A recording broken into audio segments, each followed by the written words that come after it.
JD Vance says not only do conservatives need to, in his words, wake up, but what they need to wake up to is the fact that most of American life and culture should be, in his words, ripped out like a tumor. Those are, again, his words, not mine. Watch. Our leaders right now are so corrupt and so vile that if you assimilate into their culture, you're assimilating into like garbage liberal elite culture. You're not assimilating into traditional American culture. And so this is a tough pickle for me. I don't even know what the right answer is here, because you can't just teach these things. You can't teach that we live in a great country if the leaders are actively aligned against it. So almost the thing that you need to do, step one in the process, is to totally replace, like rip out like a tumor, the current American leadership class, and then reinstall some sense of American, political religion. We need to rip it out like a tumor and then install political religion. The man who is interviewing JD Vance here gets very excited about this idea, and it leads, this is important here, it leads JD Vance to explain sort of influences on his thought, where he gets his ideas on subjects like this. You said something that I would like to zero down on. How do we effectively, quote, rip out the disgusting leadership class? Oh, man.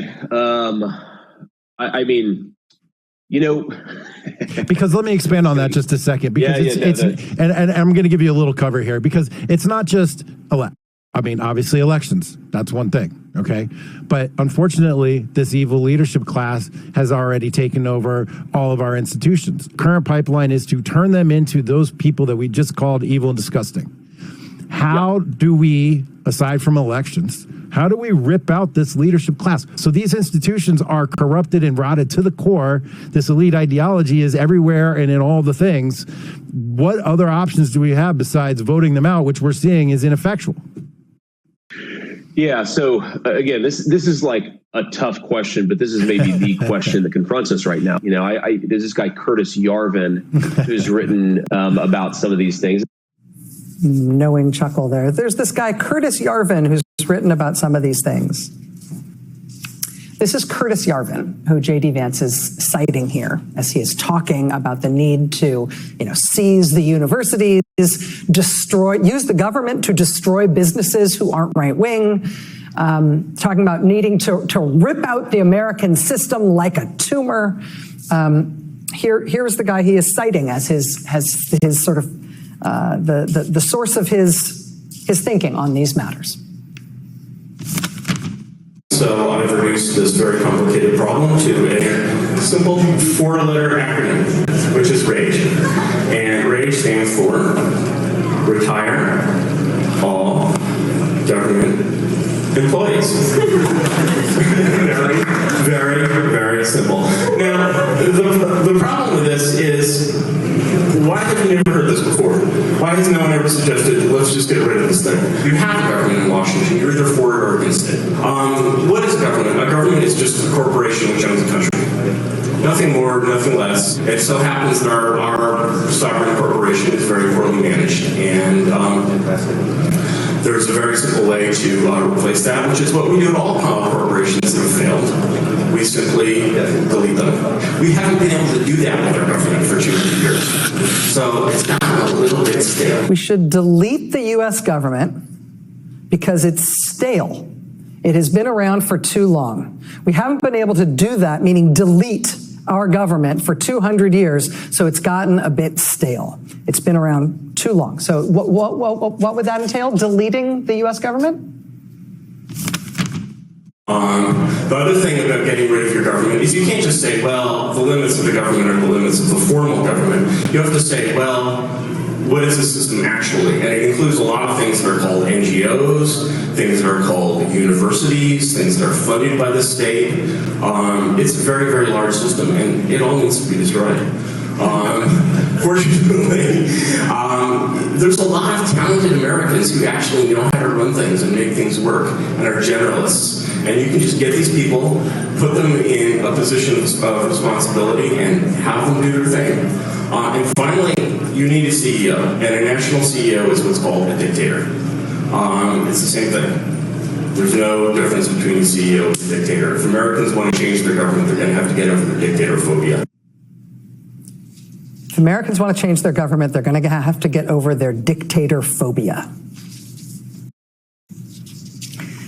So the vice presidential candidates debate is tomorrow. Tim Walz, the Democratic candidate, has been a governor, is currently the governor of Minnesota. He's been a long-term congressman, high school teacher, football coach, a soldier for decades. JD Vance, the Republican candidate, is a different kind of cat, forgive me. Aside from a brief stint in the Marine Corps where he served with a public affairs unit, he has spent his entire adult life working for or being financially supported by eccentric right-wing tech billionaires, specifically ones who have devoted themselves to the political teachings of this guy. Finally, you need a CEO, and a national CEO is what's called a dictator. It's the same thing. I have debated whether or not to talk about this on the show because I feel like it gives me the oogs. But I also feel like this is an important thing to know about the Republicans' vice presidential nominee and what he has to offer and why he was brought onto the ticket despite his palpable lack of political skill or likability, his lack of any track record in politics whatsoever.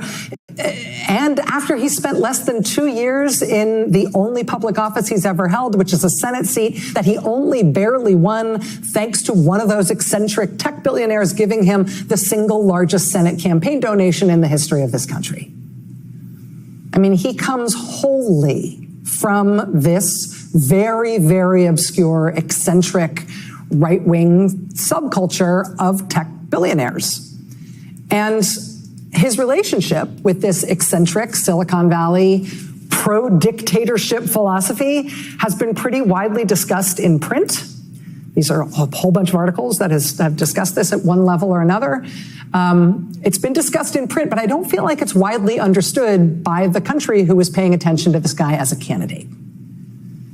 But this is where JD Vance's big ideas come from about where the country is heading for. Quote, Vance is friends with Curtis Yarvin, whom he openly cites as a political influence. Yarvin, the main political influence on all of the people who have supported JD Vance throughout his career, including paying to install him in the U.S. Senate. When JD Vance says stuff like, we're in a late Republican period, which is something he says all the time, he doesn't mean anything about the Republican Party. He means we're at the time right before the Roman Republic collapsed. And what happened after the Roman Republic collapsed? Well, a dictator, Caesar, came in, and wasn't that better?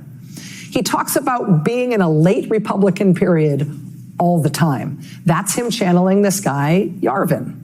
When Vance says universities are the enemy and they should be seized, he's not only channeling Elizabeth Dilling and Alan Zoll and all the weird far-right crusaders against the universities from the 30s and 40s. That would be troubling enough. He's also channeling this guy, Yarvin, who says that while we are firing all the government employees, we should do the same to the universities because they're all part of the bigger system that all needs to be destroyed. He says, quote, retire their employees and liquidate their assets. Universities in particular have lovely campuses, many of which are centrally located and should be quite attractive to developers.